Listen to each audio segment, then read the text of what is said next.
Today, as I think you already saw the title of this session, we're going to talk about building your own website, helping your students build their own website, and all this within the framework of a project, of project-based learning.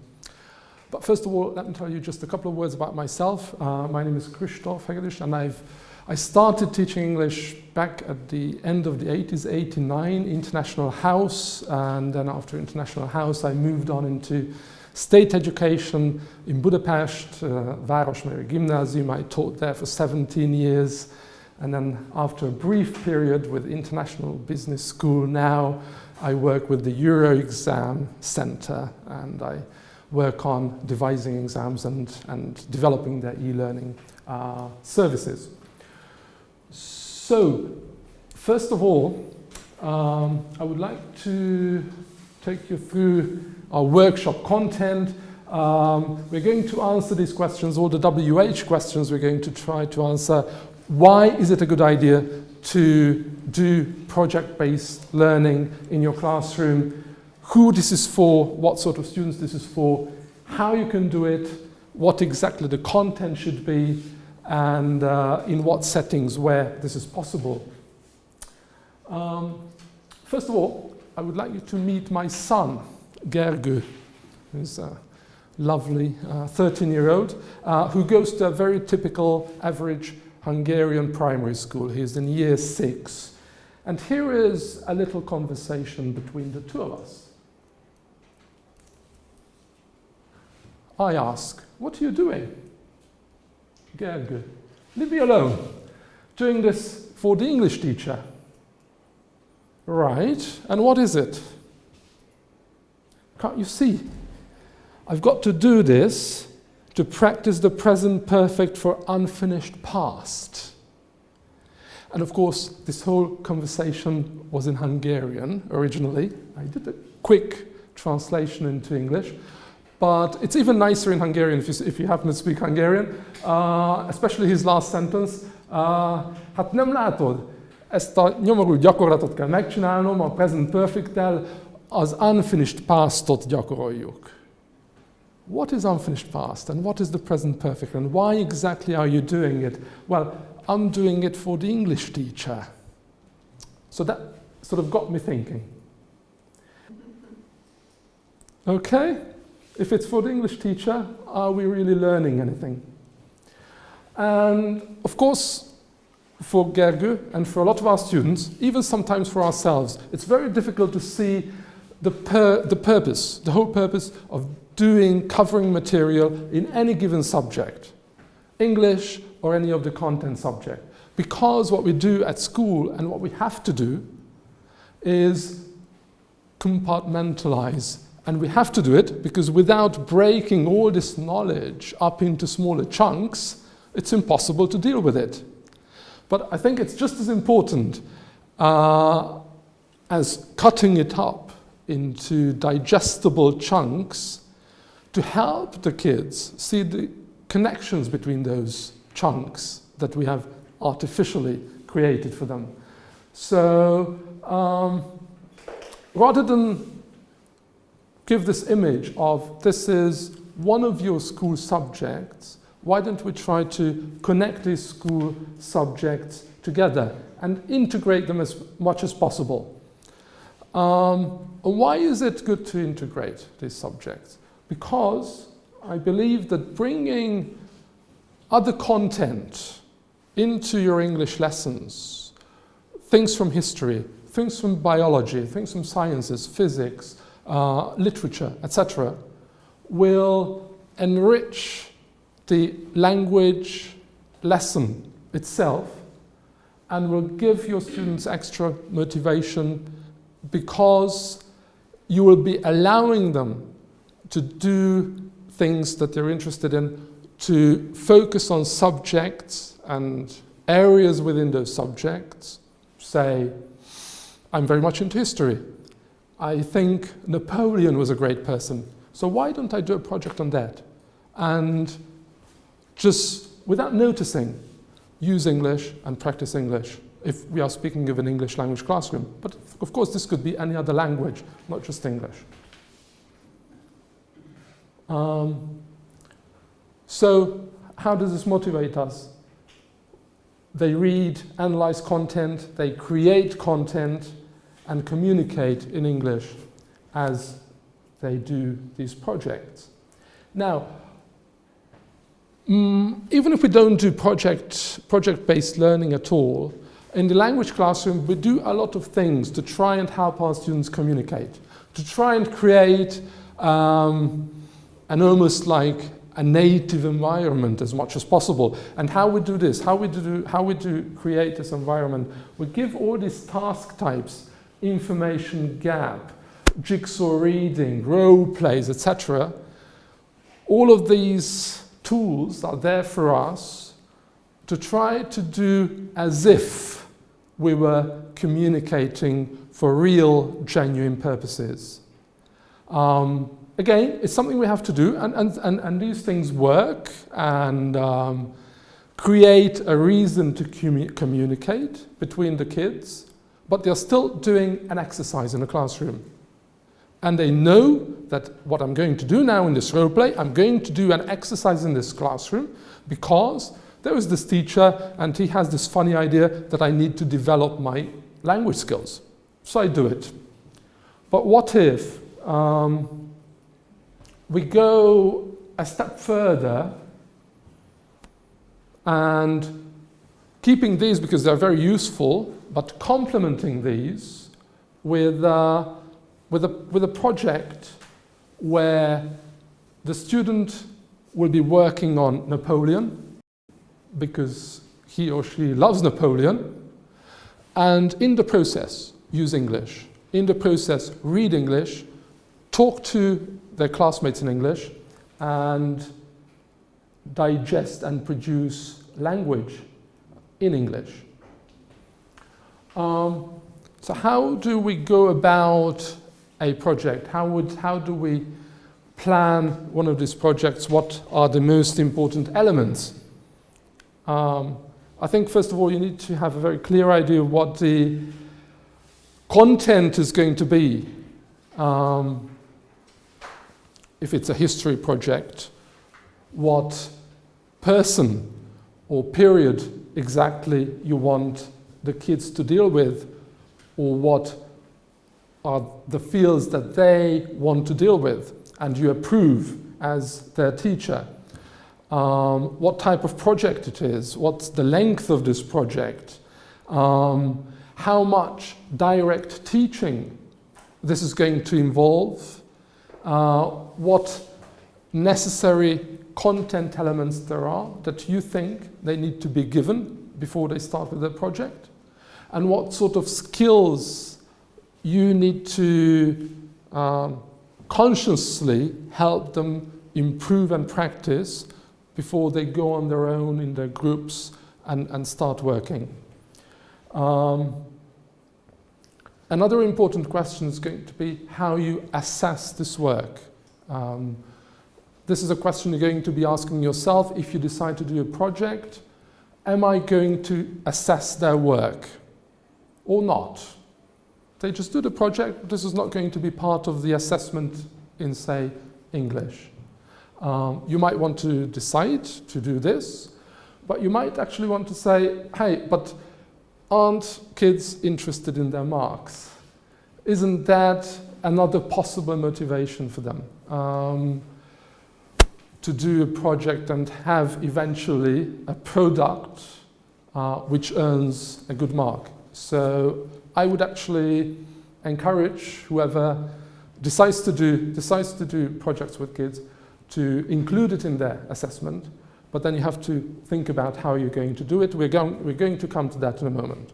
The timing of the project, whether this is going to be a very short one or a long one that takes a whole semester, possibly even a school year, but maybe a school year you will find a little too long. And eventually what end product you will be able to share with everyone.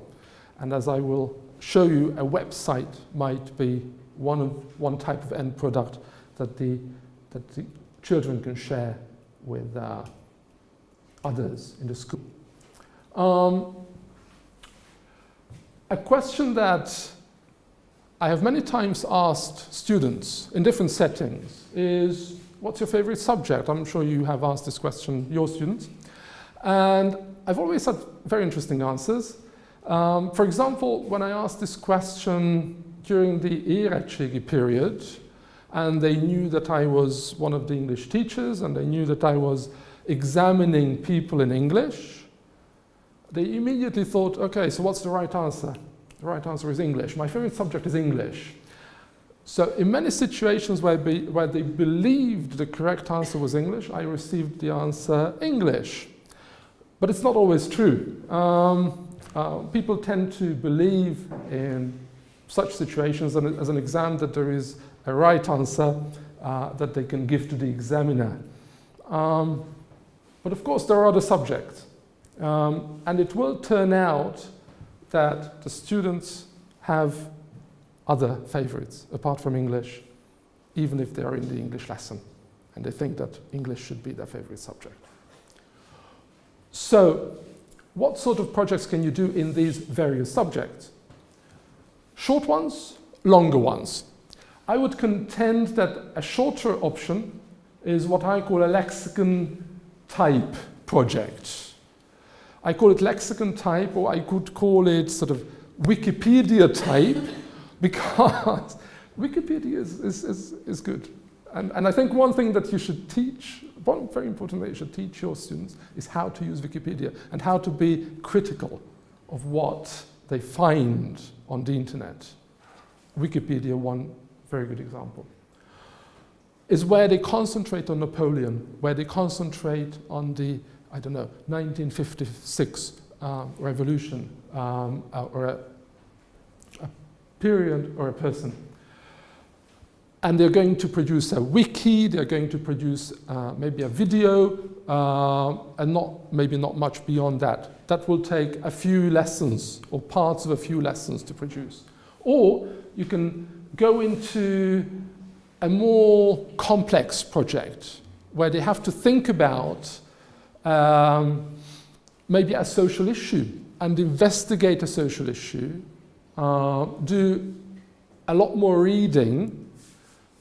Maybe this will involve interviewing people out there, even outside school, and bringing all that into the project and making sense of it and trying to present it in a way that they answer a question. What in project-based learning is called the driving question. A driving question is a basic, fundamental question that you want to answer through research.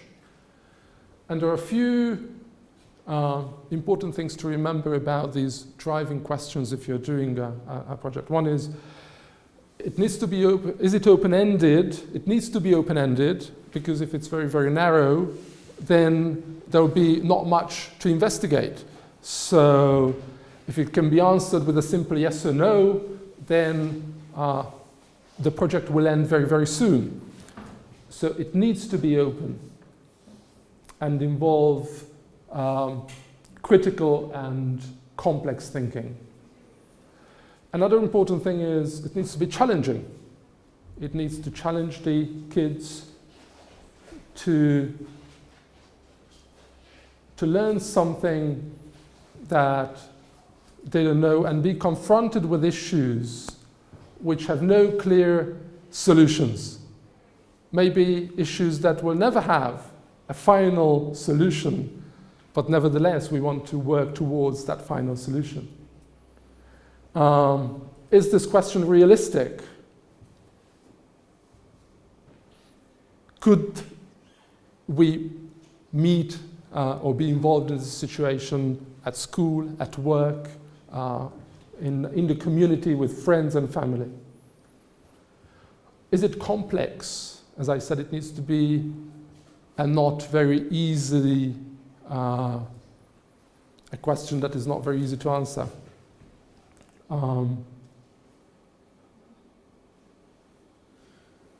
Does it require performance or some sort of an artifact or product? So if your project will eventually require devising a web page to present their findings, or do an oral presentation, or actually produce something, well, especially if it's a science project, there might be an artifact. But even for history, they might want to build or create a map. And finally, is it consistent with the instructional objectives? Is this, how does the topic of the project relate to your own objectives in English? Or how does it relate to the content that the students are working on in other subjects at that particular time? Say history, have they covered issues like they're going to be working on here, or is this completely new to them? These things will matter in coming up with a good driving question. A question which is complex, doesn't have an easy answer, and will be challenging for them. So what is such a question? This is my first question to you. If you could just come up with a couple of ideas for the very short lexicon type project, or any questions that you can think of for a more extended project where they work on, say, for example, an issue that our society is concerned with currently, for example. Any ideas? Yeah. Lexicon type could be a short project on country music or folk music, Irish folk music, whatever. Yeah, absolutely, absolutely. Mm-hmm.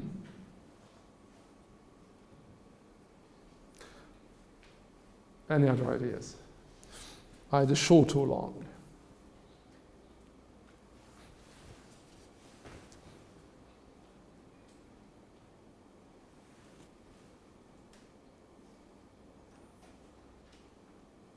If you think of different subjects that they study and what could be interesting for them.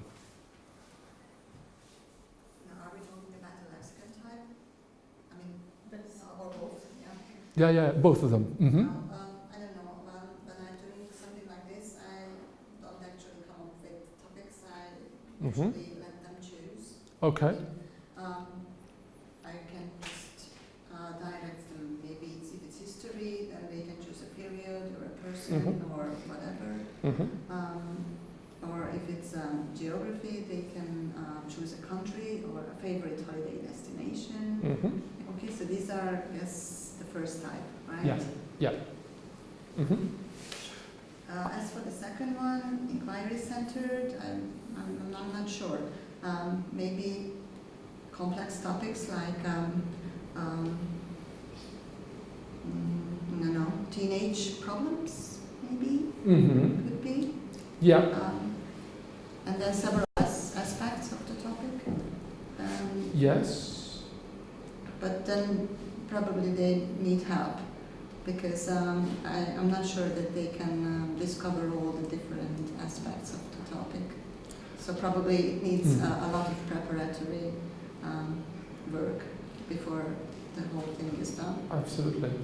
Absolutely. And I very much agree with you that especially in the shorter types of projects, you can certainly let them decide, which subject and which particular period, which particular person, music, etc. Because what is very important here that it's got to be their own, and they will only find their own motivation if they decide, if not the teacher tells them, you now have to do this, but I decide.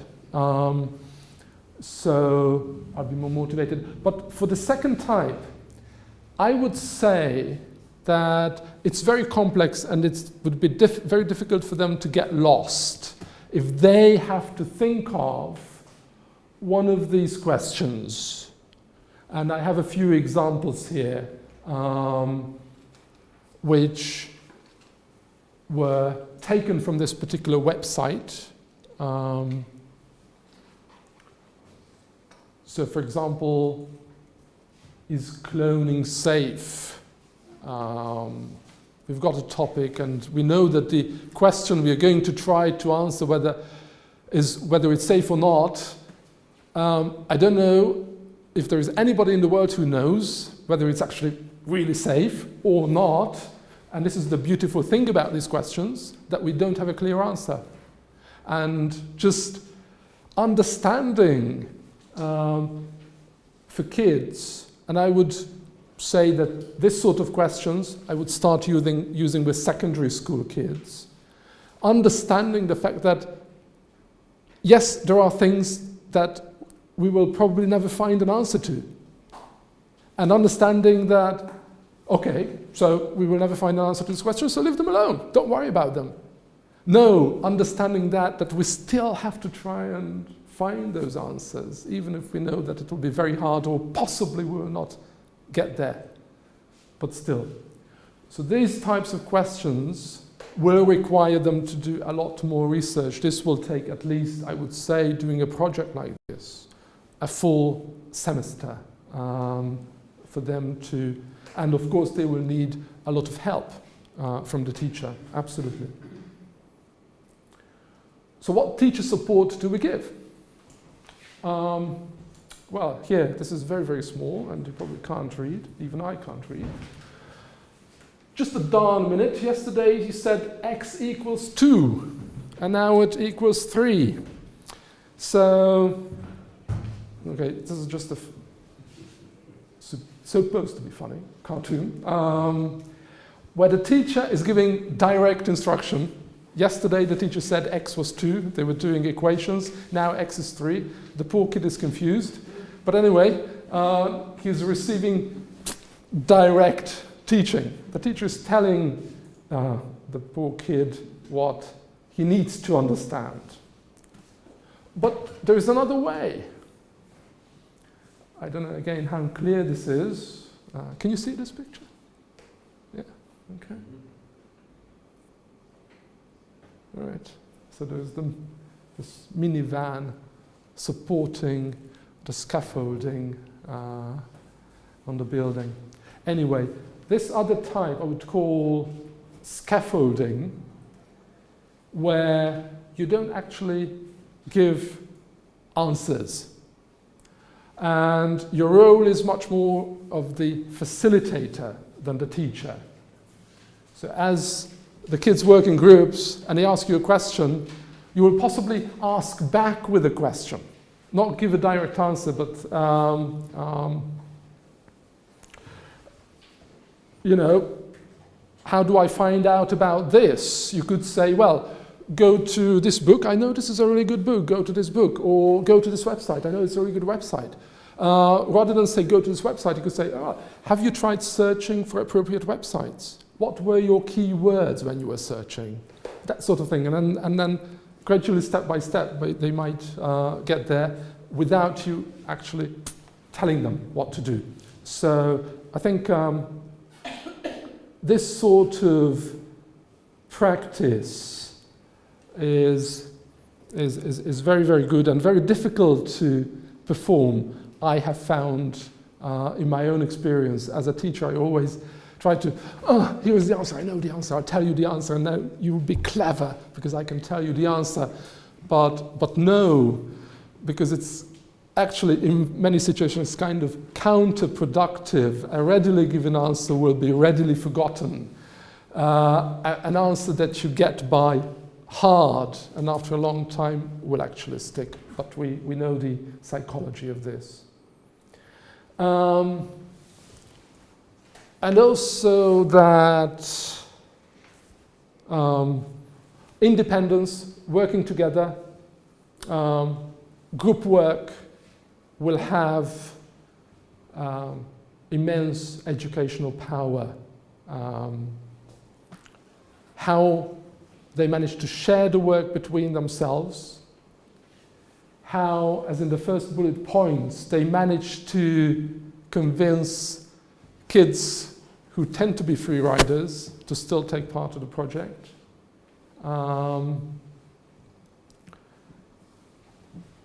how they become self-reliant in their work. Okay, let me just move on a bit, because we started a little late, and move on to how you actually assess this work and how you give feedback on people's work. What I have always experienced as a school kid was receiving marks 1 to 5. Whenever I wrote a composition, whenever I had a maths test, I got it back from the teacher and it had a number on it. 1 to 5. If it was closer to 5, I was happy. If it was closer to 1, I wasn't so happy.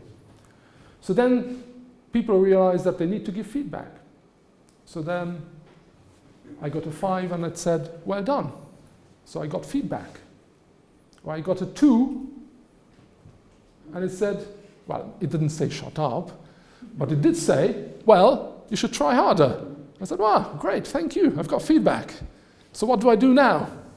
When I was really good, they said, well done, okay, great. So what do I do next? Well done, I don't know.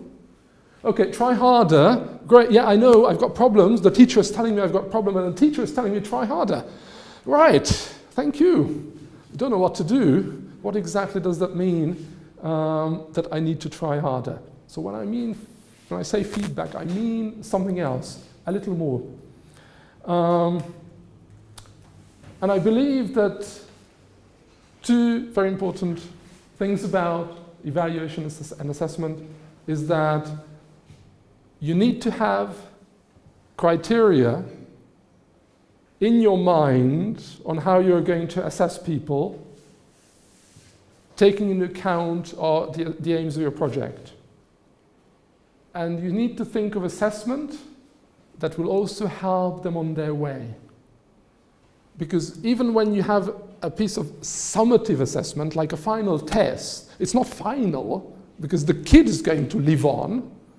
They're going to have a next test, they're going to go on to university, etc., and they keep on learning. So even your final test will need to teach them something or help them move on and think about how they can get better on the next test, on the next test, and the next one.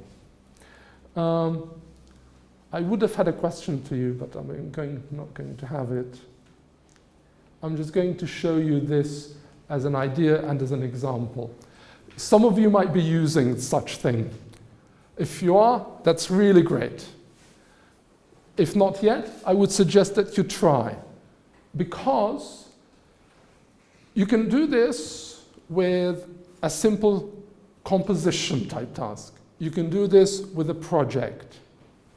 But what's very important here is that, number one, you're not only marking the content, you're also marking the process.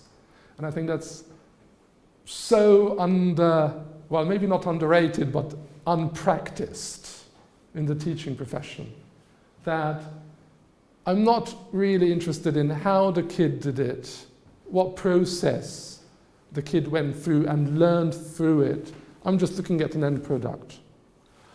And the other thing about this way of assessing is that little Johnny will receive this sort of matrix, this marking scheme, and he will know that in each category, well, how he did in each category rather, well or not so well.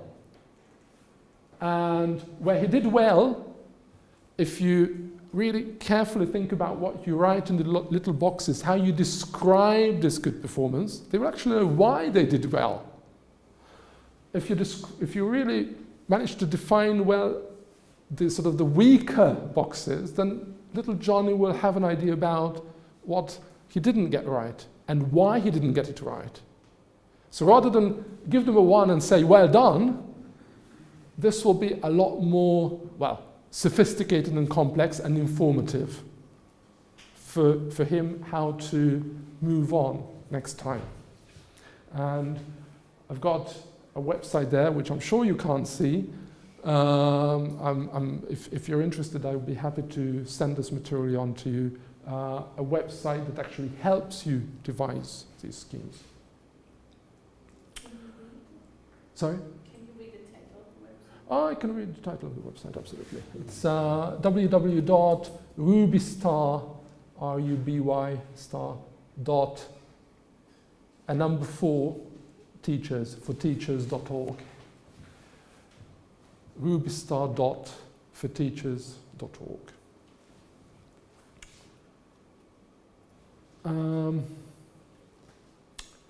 Right. Maybe if we have a little more time. I'm sorry that we lost about 15 minutes. There's just one more thing that I would like to quickly show you. You know this? You use it. Excellent. That's great. This is, I don't know how many of you know this. This is a website building website. And it's really great because it's so user-friendly. So, your students are doing a project. I'm doing a project. My project is about IATEFL Hungary conference. So, I want to pick a template. They have lots and lots of templates on this website, wix.com. And I just pick a template. Well, I'm working in education, so I go to education. This primary school website is really cool, so I just click edit, and immediately the site takes me to this template. Okay, so this is the website. This is the main page of this website, and it's really, really easy to edit this. Even us, old people, well, me, old person, can edit this, but the kids will be really, really good at it because it's so simple. Well, let me show you. Here, okay, Springfield School. I want to change this because this is not Springfield School anymore. This is the IATEFL Hungary conference. So I changed that text. I can even edit this. Why not add an effect? Perfect. I've got IATEFL conference. And this is my home page here. Now, here is a photo. I don't know these kids, but I do know that a few years ago I did a great project, Comenius project, with some schools in Italy, Germany, Latvia, and England. And I have a photo from that project, and I just want to keep that one picture. All right, so I keep that one picture, I click done, so immediately I have my own photo on my new website. These were our project partners. Now, our latest news, latest events, well, again, that could be IATEFL workshop. And here I can put my own date, which is October 8, and I can put a title. Why not learning with websites and PBL, project-based learning, right? Then I can put here, this is the text that I submitted to IATEFL Hungary. So this is the text, that I'm going to use here. So I've got my own text in there. We are in Kaposvár, so I want to have a nice picture of Kaposvár here. Here we go. And I can add to my website some information about the conference venue. I found a nice text on, I on the internet about Kaposvár, and why don't I put that as well in here? So now I have some text about Kaposvár, and I could go on. I'm not going to because our time is basically up, but in 5 minutes I started creating a website and I got somewhere with it, you know. I could go on another 15 minutes and I have a full home page about my own project, which is IATFL Hungary conference, without any expertise, any real expertise in web design, in IT or anything. Just finding the right pictures. I mean, it's so easy. Okay, we've got Kaposvár, wonderful. But we like so much to have videos on our website. So why don't I just let's add a video. Kids go crazy for YouTube videos. I just click YouTube, I say change video, I say search videos, I just put in Kaposvár, all right? Up comes this nice video. I click add and it's there. And all I need to do is move it around on the page. I've got a video, oops. And again, I can preview. I can see that I should have moved this further down, but I've got a video of Kaposvár on my website. Okay? So, Does it go public?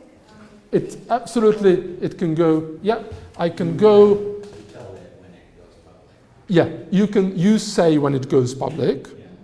Where is it stored? I mean, do you have to pay for the space?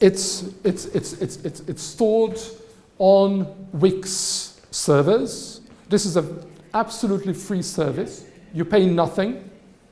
You edit your website sort of in the cloud. Each new version is saved and stored. You can backroll changes. If you decide, oh, I've changed something, oh, I shouldn't have changed this. You can go back. You can undo the changes that you've made. And decide when you want to publish. So you can, if you go back to editor, there's up there the publish button, and you publish it. And It's free. sorry. Oh no, it's free until you want the @wix.com, because if you want to take the @wix off and just Yeah. have it be a website, Yeah. then you pay for that. Yeah. But if you don't mind having the @wix, Mhm. it's fine. Yeah. So if you want to have your own domain name, that costs. But on a project with kids, you might just want to stick with the Wix domain name. Why not? And it's totally free. So another thing Can several students contribute to this? So it doesn't Oh, take- yeah. any number of students. That's the other thing about this project. They can collaborate and work together. One thing, I had a slide about this, and the final thing, and I really need to stop, is that what you have to be very careful and start teaching your kids is about crediting your sources.